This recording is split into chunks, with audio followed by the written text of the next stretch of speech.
در کооператив استحصالی به نام سید احمد کمال در جامعه دهوت توگارکی ناحیه وسیع چمواري حاصل محصولات سبزوات با صورت ادامه دارد.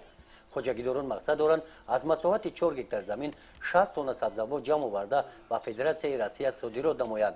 غفورجان جلال‌الدینов از شهر دوشنبه است. در این سمت تجربه کلان دارد. در ناحیه وسیع سال اولی کاریش میباشد. از حاصل زمین قناعتمند است. خوبه دو بار سه بار میچینه وقتش بکنیم. ما یکم 25 آگوست کوریدگی بودیم. همین یکم آگوست بکنیم ان شاء الله دو بار میچینیم حاصلش. 5 تن بیتیم 10 تن یک گکتار میتیم. 4 تن بیتیم 8 تن یا دو چنده میتیم یک گکتار. آینده می 25 گکتار 30 گکتار میکوریم گفته نیت کرده استیم با همسایه هسته اوجی آینده به 50 100 گکتار کوردنی. در جانوری حاصل زیاده از 100 نفر ساکنان جامعه دهوت توگارک به کار مفسمی جلب کرده شدند. قسم زیادی این زنان از دوره کشت سبزوات ماه آگوست اینجا به کار فرا گرفته شدند.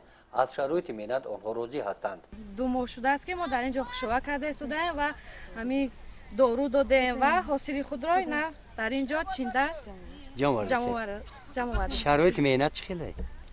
خوب است. هر هفته اون معاشمون رو گرفته شدیم. در اینجا خیلی کارمون خوب رفته شده است. خواجگیداران حاصل سبزوات را ماه نوامبر با مراتبه دوم فصل بهار جمع آورده زمین را برای کشت پنبه‌دانه تیار می‌نمایند. متخصصان میگویند ترکیب اوکراپ از نوره مینرالی کالی بوی بوده کشت آن زمین را سیر حاصل می‌گرداند. کشوارزون مقصد دارند مساحت کشت سبزوات را تا به 50 گکتار رسانیده سپس در کشت تکراری پنبه‌دانه کشت نمایند. گزارش خواجه نظری خدای نظر ظهورов از ناحیه وسیع برای برنامه اطلاعاتی نوید.